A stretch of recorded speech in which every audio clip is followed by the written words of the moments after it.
Bonjour, Damien Froment de la brasserie L'Opercule à Senones.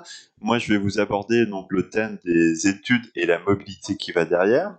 Donc, je vais tout simplement, en fait, je vais pas faire quelque chose de généraliste, mais je vais vous présenter mon parcours et raccrocher bah, comment j'ai pu bouger à travers ma vie. Donc, je suis né à Saint-Dié-des-Vosges, donc dans le département des Vosges, et j'ai passé toute mon enfance du coup sur Saint-Dié et j'ai commencé, enfin, en tout cas, j'ai fait mon collège à deux endroits. Donc, j'ai fait ma sixième et ma cinquième au collège Jules Ferry, toujours à Saint-Dié. Et après, je suis allé à l'institution Sainte-Marie, toujours à Saint-Dié. En fin de troisième, c'est un moment crucial parce que c'est un moment où on doit déjà choisir un peu les études qu'on va vouloir faire et le métier qu'on va devoir faire plus tard, mais tout en se fermant pas trop de portes. Moi, en tout cas, je voulais travailler dans la nature, dans l'environnement. Et j'avais du coup deux choix qui se proposaient à moi. Soit j'allais dans un lycée faire un bac scientifique, donc un peu une orientation un peu commune à beaucoup de personnes, ou alors il y avait quelque chose qui m'intéressait un peu plus, c'était un bac STAE, donc qui s'appelle maintenant STAV, donc c'est Sciences et Technologies de l'Agronomie et du Vivant, qui était un bac qui se rapprochait du bac S, du bac scientifique, mais avec beaucoup plus de pratique. Et la chance du coup pour moi était que Roville-aux-Chênes, qui était pas loin de Saint-Dié, proposait ce bac.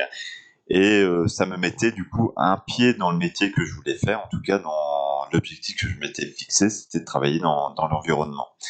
Donc c'était la première fois que je partais de Saint-Dié, j'allais même passer être interne à Roville-aux-Chênes. Et voilà, c'était une première étape parce que c'était un peu un saut dans l'inconnu que je partais 5 jours de la maison. Néanmoins, il faut savoir que tout le monde est dans ce cas-là. Au Blockchain, c'est principalement 95% d'internes.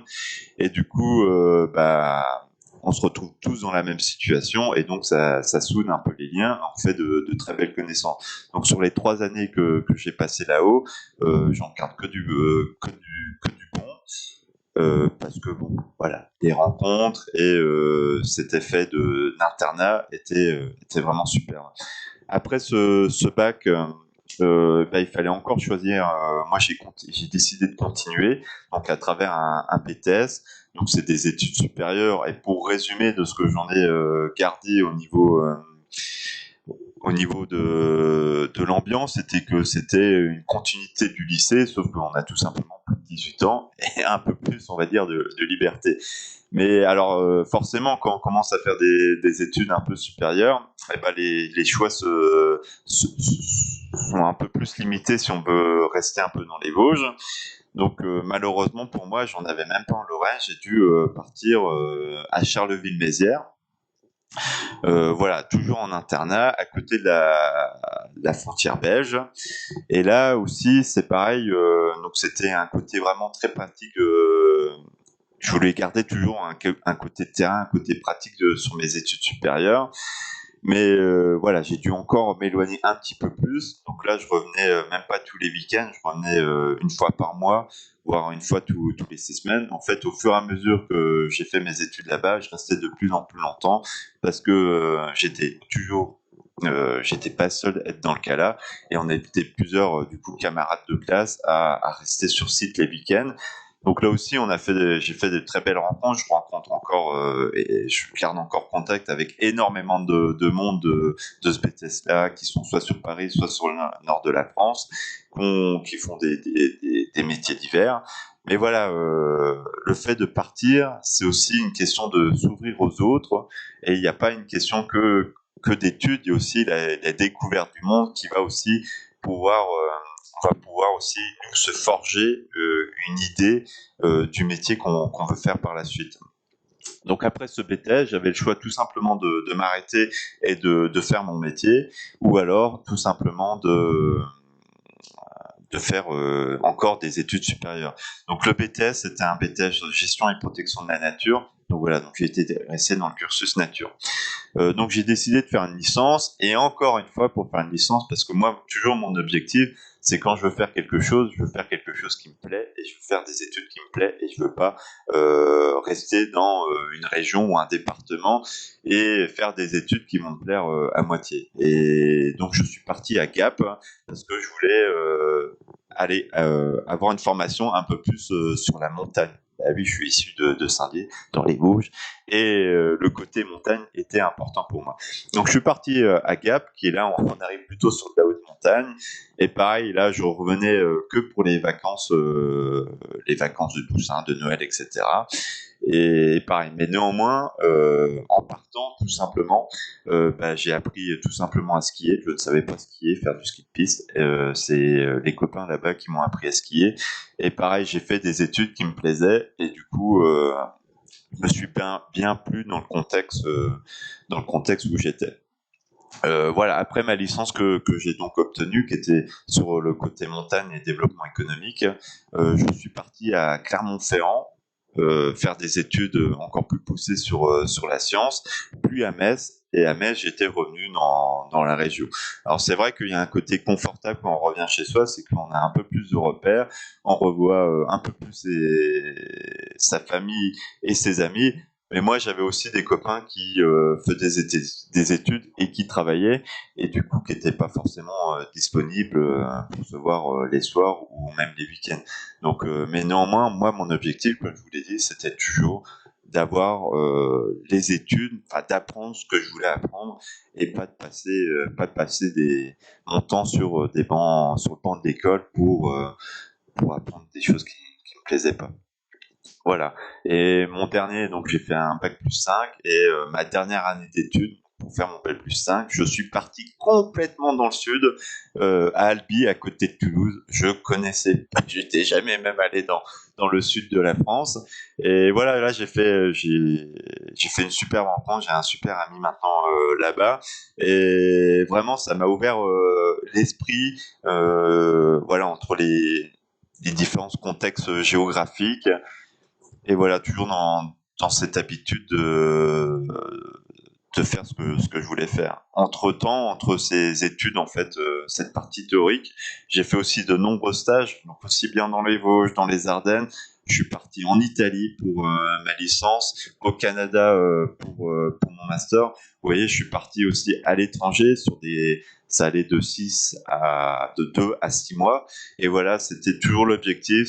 J'avais trouvé des super stages. J'avais des super choses à découvrir, toujours dans un contexte pour améliorer. Et vraiment, je pense qu'il ne faut pas hésiter à partir et à s'éloigner un petit peu de chez soi, sachant que moi, dans ma tête, c'était toujours de revenir dans ma région, dans mon département, voire, vous voyez, maintenant je suis à Senones et je suis né à Saint-Dié, revenir par ici, voilà. Alors, s'échapper un petit peu de chez soi pour mieux y revenir, en fait. Le fait de partir, ça peut provoquer une dépense économique, financière, pécuniaire en tout cas. Mais vous savez, il y a de nombreuses aides qui existent. Vous pouvez être boursier. Moi, j'étais boursier, et du coup, vous avez déjà des logements que qui vous sont réservés et qui sont à bas coût, voire que vous payez pas du tout. Les études, en fait, quand vous êtes boursier, il faut savoir qu'une université, ça coûte entre 500 et 1500 euros. Quand vous êtes boursier, ça ne coûte rien, ou alors 50 euros, 100 euros pour une année, c'est pas grand chose. Quand vous devez manger à la cantine, en tout cas je sais plus comment ça s'appelait, mais les cantines universitaires, ça aussi vous avez tarifs privilégiés, avec même les dispositifs de l'État que j'entends actuellement. Je crois que maintenant il y a le repas à 1 euro ou 2 euros, des choses comme ça. Voilà, il faut savoir que si vos parents gagnent bien leur vie, ils sont censés pouvoir payer des études. Si vos parents ont un peu moins d'argent, en tout cas, il y a des dispositifs de l'État qui sont là, ou même de la région, parce que c'est la région des fois qui aide pour les lycées, qui sont là pour aider les personnes. Donc le côté financier n'en est réellement pas un parce que vous avez des dispositifs. Et même si vous voulez voyager à travers l'Europe, si vous voulez faire des études à l'étranger ou des stages, vous avez toujours des dispositifs européens qui sont Erasmus, qui sont très bien connus par les universités et qui sont là pour vous aider. Et c'est pour ça que vous avez beaucoup d'échanges entre universités européennes parce que c'est à moindre coût. C'est une chose que je n'ai pas fait et que je peux regretter, c'est avoir pu bénéficier de ça parce que j'en ai pas fait tout simplement la demande. Au final, j'ai fait 50 études, vous voyez, dans l'environnement et je ne travaille plus dans l'environnement. Je travaille maintenant, je suis artisan brasseur. Mais néanmoins, ce qu'on peut garder de ces 5 ans d'études, de ces années d'expérience, parce que après j'ai travaillé aussi bien en Lorraine que en Picardie, c'est que partir, aller voir les autres, aller voir ce que font les autres, en fait, on acquiert de l'expérience, on se forme dans la tête, et quand on revient chez soi, en fait, eh ben, on peut mieux s'insérer, en fait, tout simplement dans le monde du travail, ou même mieux vivre chez soi, en fait. Et c'est ça, les études, les expériences pro et la mobilité ont vraiment permis de me construire en tant qu'homme, mais aussi en tant qu'homme pour travailler et pour savoir ce que je voulais faire par la suite. Voilà. Et ben en tout cas, je vous remercie bien et je vous souhaite du coup de bien bouger dans la vie, de faire les études que vous voulez, de trouver le travail que vous souhaitez. Mais il ne faut, je pense pas, ne pas hésiter, ne pas se freiner sur le fait de partir. Voilà, vous avez toujours la possibilité, dans tous les cas, de revenir. Hein, partir, c'est pas définitif. La preuve, moi, je suis revenu à côté de Sandy. Merci bien, à bientôt, au revoir.